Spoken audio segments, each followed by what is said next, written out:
नमस्कार दोस्तों, कैसे हैं आप लोग। मेरी चैनल में आप सभी का स्वागत है। मेरी channel Rangeen Rahen, road to success, road to stardom. दोस्तों, आप लोगों का बहुत प्यार मिल रहा है, ऐसे ही प्यार मुझ पे लुटाते रहिए। आपके अपनी channel Rangeen Rahen, road to success, road to stardom.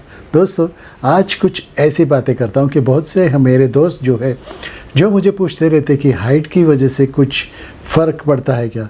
मैं बोला हाँ, बहुत से लोग ऐसे पूछते भी हैं कि हाइट की वजह से हम लोग कुछ जो भी कैरेक्टर है वो कर नहीं पाते, या तो फिर फिल्मों के लिए हाइट होना ज़रूरी है, या तो एक्टिंग के लिए हाइट होना ज़रूरी है। क्या एक्टिंग में हाइट मदद करती है या तो कुछ ज़रूरी है। दोस्तों, ऐसी कोई बात नहीं है। हाइट की कोई बात ही नहीं है। फिल्मों में क्या दिखेगा, आपका चेहरा, आपके एक्सप्रेशन, आपके जो भी हाव भाव है, आपके बोलने की स्टाइल, आप डायलॉग कैसे बोलते हो, कैसे एक्सप्रेशन देते हो, किस तरीके से एक्सप्रेसिव वॉइस में आप अपना डायलॉग बोलते हो।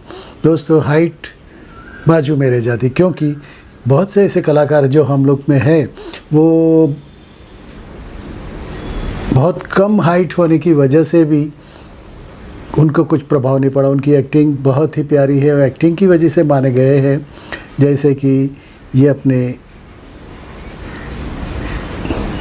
दोस्तों, तो ऐसे ही कुछ बात करूँगा कि आप में अगर काबिलियत हो, आप में एक्टिंग अच्छी हो, आप अच्छे एक्सप्रेशन दे सकते हो और पावरफुल डायलॉग बोल सकते हो, तो आपके सामने कोई भी बड़ा आ जाए, आपकी हाइट समझो कि कम हो और आपके सामने 6 फुट या 7 फुट का कैरेक्टर आ जाए, और बहुत ही बड़ा कैरेक्टर तो आ ही जाए, यानी बहुत बड़ी हाइट वाला कैरेक्टर आ जाए, और दूसरा कैरेक्टर ऐसा आ जाए जो कि कलाकार हो, बहुत अच्छे डायलॉग बोलते हो, उसकी बहुत बोलबाला है, माना हुआ एक्टर है, बड़ा एक्टर है, एवरग्रीन एक्टर है, बहुत अच्छी बोलबाला है, फिल्मों में सब लोग उसे मानते हैं। लेकिन अगर आपके पास एक्टिंग हो, आपकी आंखें कुछ बोलती हो, आपके एक्सप्रेशन कुछ बोलते हो, आपका चेहरा एक्सप्रेसिव हो, तो नवाजुद्दीन सिद्दीकी भी बहुत बड़े कलाकारों की टक्कर में आ सकता है। वो तो आपकी कला की ही कदर होती है, हाइट वाइट कुछ मायने नहीं रखती। हम लोग ने देखा गया कि हमारी फिल्मों में बहुत सी हीरोइनें जो है वो बहुत छोटी हाइट वाली थी, जैसे कि 5 फुट से कम वाली हाइट होती थी। लेकिन हमारे हीरो बड़े बड़े आए, हाइट वाले आए, अच्छी बॉडी वाले आए, लेकिन वो अपनी कला से ही सब कुछ दिखा सकती थी। यानी हाइट नो मैटर्स। ये मत सोचिए कि आपकी हाइट कम है तो आप कुछ नहीं कर पाएंगे। तो दोस्तों, आज ऐसा ही एक किस्सा लेके आया हूँ। बहुत से लोगों ने मुझे उस पर लिखा था, लेकिन कुछ काम की वजह से ये मैं बना नहीं पाया था वीडियो।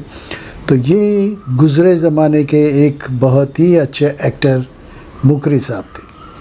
मुकरी साहब यानी मोहम्मद उमर मुकरी। वो फिल्मों में आने से पहले काजी का काम करते थे। काजी यानी क्या होता है कि वो मस्जिदों में नमाज़ पढ़ाते हैं और बाद में बच्चों को कुरान पढ़ाते हैं, जो मुस्लिम लोगों में होता है वो सब करते हैं। लेकिन एक काजी कैसे बन गया इतना सुपर हिट कॉमेडियन, और सभी कॉमेडियनों को महात करके एकदम आगे और बड़े कलाकारों के सामने भी झुके नहीं। हाँ, झुकेंगे कैसे, उनकी हाइट ही छोटी थी, कलाकारों को झुकना पड़ता था। बाय द वे, ये तो साइड अपार्ट कि बहुत से कलाकारों के साथ उन्होंने काम किया है। बड़े बड़े कलाकार जैसे कि अमिताभ बच्चन साहब, दिलीप कुमार साहब, जो भी बड़े कलाकार हुए, राजेंद्र कुमार साहब, सभी के साथ काम किया है। लेकिन उनमें कॉन्फिडेंस बहुत कॉन्फिडेंस था। यानी अब उसे पता था कि मेरी कॉमेडी से सामने वाला पिघलने वाला ही है, लोग हंसने ही वाले हैं। तो दोस्तों, उनके बारे में कुछ बताऊंगा। उन्होंने क्या रिकॉर्ड बनाए थे वो भी मैं बताऊंगा। उनके रिकॉर्ड आज तक अमिताभ बच्चन भी नहीं तोड़ पाए, दिलीप साहब भी नहीं तोड़ पाए, या तो कोई भी कलाकार ऐसा नहीं हुआ है जो उनके रिकॉर्ड तोड़ सके। वो क्या रिकॉर्ड से वो भी मैं बताऊंगा। दोस्तों, आज का वीडियो शुरू करते हैं। दोस्तों, 5 जनवरी 1922 को महाराष्ट्र के रायगढ़ ज़िले के उरण गांव में उनका जन्म हुआ था, और पिता का नाम हिसामुद्दीन उमर मुकरी था, और जो बच्चों को कुरान पढ़ाया करते थे। और उनकी माँ अमीना बेगम हाउसवाइफ थी। माता पिता ने उनको नाम दिया मोहम्मद उमर मुकरी। एक इंटरव्यू में मुकरी साहब ने बताया था कि उनके पुरखे जो है, जो उनके पिताजी दादा परदादा वो जो थे, वो अफ़गानिस्तान से भारत आकर बसे थे। वो एक रूढ़िवादी कोंकणी मुस्लिम परिवार से थे और इनके लिए तो फिल्मों में काम करना है तो नाटकों में काम करना तो बहुत दूर की बात थी। किसी ने सोचा भी नहीं होगा कि इतने रूढ़िवादी समाज से आने वाले, इतने रूढ़िवादी परिवार से आने वाले कभी कॉमेडियन बनेंगे और एक नंबर के कॉमेडियन बनेंगे। तो मुकरी जब स्कूल में थे तभी उन्होंने एक्टिंग करने का शौक़ चढ़ गया था। मुकरी के बड़े भाई मुंबई में रहा करते थे, उनके कहने पर मुकरी का मुंबई के अंजुमन इस्लाम नाम के स्कूल में दाखिला कर दिया। उस स्कूल में यूसुफ खान भी थे।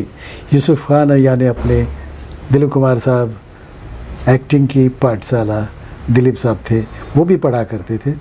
दोस्तों, दिलीप कुमार के साथ पढ़ने के एक ही क्लास में रहने के बाद नसीर भाई जो कि दिलीप कुमार के बड़े भाई थे, उनके साथ ज़्यादा दोस्ती हुआ करती थी उनकी। लेकिन उनकी ज़्यादा दोस्ती, ज़्यादा झुकाव दिलीप कुमार की तरफ ही था। वो वहाँ पे अंजुमन इस्लाम कॉलेज में उन्होंने एक नाटक किया था जिसमें वो खान बहादुर का कैरेक्टर किया था। खान बहादुर कैरेक्टर को इतनी वाहवाही मिली तो उन्होंने सोचा मैं एक्टिंग को ही अपना कैरियर बनाऊंगा, ये पढ़ाई वढ़ाई, ये कुरान शरीफ, ये जो पढ़ाना मैं नहीं करूंगा। तो दोस्तों, उन्होंने मुंबई की तरफ रुख किया। मुंबई की तरफ यानी प्रॉपर मुंबई की तरफ, जहाँ पे फिल्में बनती थी, स्टूडियो थे। तो उनका एक्टिंग की तरफ बहुत लगाव हो गया। दोस्तों, घर वाले के दबाव की वजह से वो कुरान शरीफ पढ़ाने लगे थे, मस्जिद में पढ़ाया करते थे। और उन्हें लेकिन दिल तो उनका लगता नहीं था, तो उनका दिल तो एक्टिंग की तरफ ही था।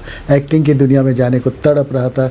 कैसे भी करके उन्होंने 1-2 साल काजी का जो भी काम किया और उसके बाद सरकारी नौकरी भी कर ली, लेकिन मस्जिद में तो जाना ही था। तो मस्जिद में एक दिन उनकी मुलाकात अपने दिलीप साहब से हो गई।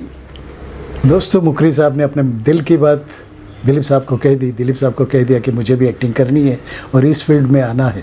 तो दिलीप साहब उस टाइम वो भी तो संघर्ष कर रहे थे। तो दिलीप साहब ने उनकी के आसिफ साहब और महबूब खान साहब से मुलाकात कर दी और उनको कहा कि इनको असिस्टेंट के तौर पे रख दीजिए, उनको इसमें बहुत इंटरेस्ट है।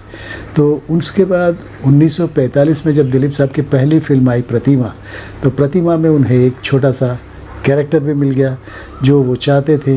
वो असिस्टेंट तो करते ही थे, लेकिन पर्दे के पीछे थे, कैमरा के पीछे थे। अभी उनको पर्दे पे आना था, कैमरा के सामने आना था। तो प्रतिभा फिल्म से उनको छोटा सा रोल मिल गया जिसमें दिलीप साहब भी थे।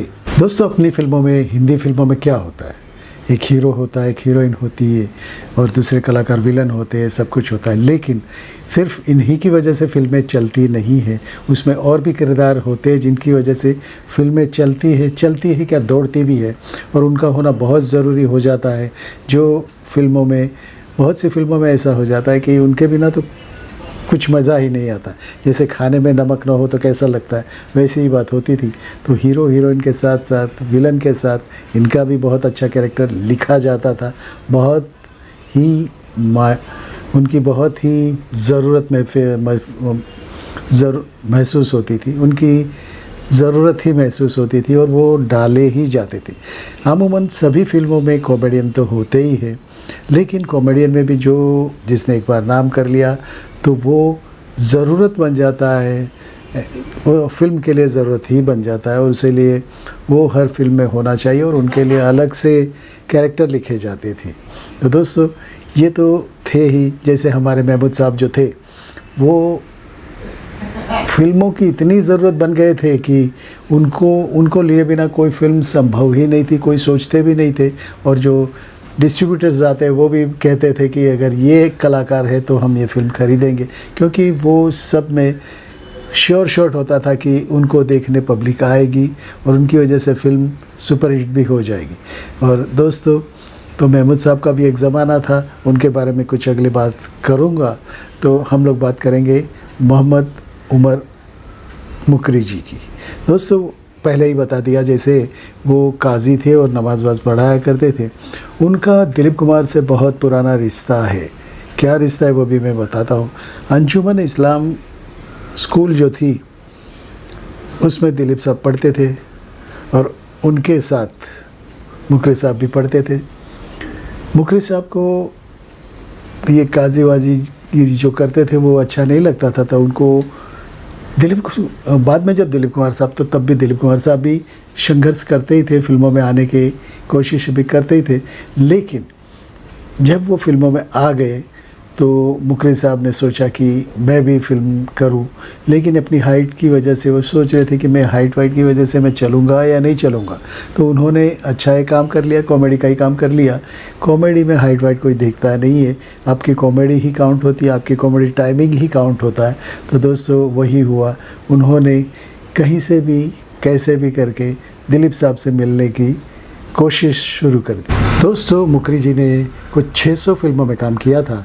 600 फिल्मों में ऐसा काम किया था कि जहाँ पे कॉमेडियन जो होते, जो मुखरी जी ने जो भी कैरेक्टर किए थे, वो अगर कैरेक्टर नहीं होते तो उसके बिना कि वो फिल्म आप सोच भी नहीं सकते थे, कोई भी नहीं सोच सकता था, क्योंकि उनका जो कैरेक्टर होता था इतनी बड़ी अहमियत होती थी कि उसके बिना कोई वो फिल्म सोच ही नहीं सकते थे।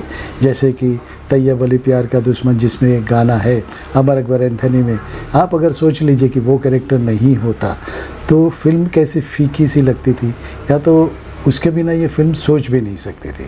दिलीप कुमार साहब के साथ भी बहुत सी फिल्मों में उन्होंने काम किया। मीडिया रिपोर्ट्स की माने कि तो जितनी फिल्में मुखरी ने अपने अभिनय सफ़र में की है, 600 से ज़्यादा, उतनी अलग अलग जो कैरेक्टर किए हैं, वैसे कैरेक्टर या तो उतनी फिल्में अमिताभ बच्चन भी नहीं कर पाए अपने सफ़र में, और दिलीप साहब भी नहीं कर पाए। वो एक टाइप से एक रिकॉर्ड भी है, और हर फिल्मों में उनका अलग कैरेक्टर रहता था। इतना 600 या 650 जो भी फिल्में उन्होंने की होगी, उसमें सब में अलग अलग कैरेक्टर रहता था, और कॉमेडी का जो भी तड़का वो लगाते थे, वैसी फिल्में मिलना ही मुश्किल है।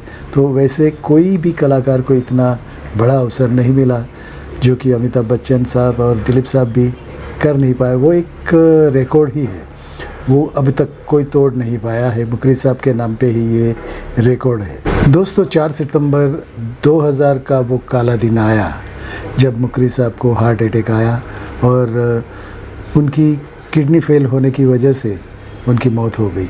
दोस्तों बहुत से लोगों को उनकी यादें आती होगी, क्योंकि उस वक्त की जो फिल्में जिन्होंने देखी है, तो उनमें एंड में जब नाम आता था पर्दे पे, उनका बड़े अक्षरों में नाम आता था, एंड मुखरी।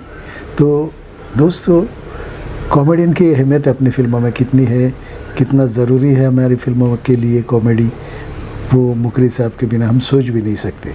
तो उनके जो भी कैरेक्टर हुए सब कामयाब हो गए, और उनके बिना फिल्म उस वक्त सोच भी नहीं सकते थे। ऐसे मुखरी साहब को मेरा सलाम, क्योंकि आप है तो हमारी दुनिया है, हमारा मनोरंजन है। इस दुनिया के आप जो नहीं मिटने वाले ऐसे कैरेक्टर आप थे, आपकी ज़रूरत हमारी फिल्म इंडस्ट्री को थी, आपके बिना फिल्म सोच भी नहीं सकते थे। दोस्तों आज का वीडियो यहीं पे समाप्त करता हूँ। अगर आप नए हो तो मेरी नीचे जो लोगो आता है उसमें सब्सक्राइब कीजिए और बाजू का लाल बटन दबा दीजिए और ऑल पे क्लिक कर दीजिए। उससे क्या होगा, मेरे जो भी नए वीडियोस आएंगे वो आपको तुरंत ही देखने मिल जाएगी, उसकी इंटीमेशन भी आपको मिलती रहेगी। दोस्तों नमस्कार, भारत माता की जय, Vande Mataram, I love you friends. नए लोगों का स्वागत है।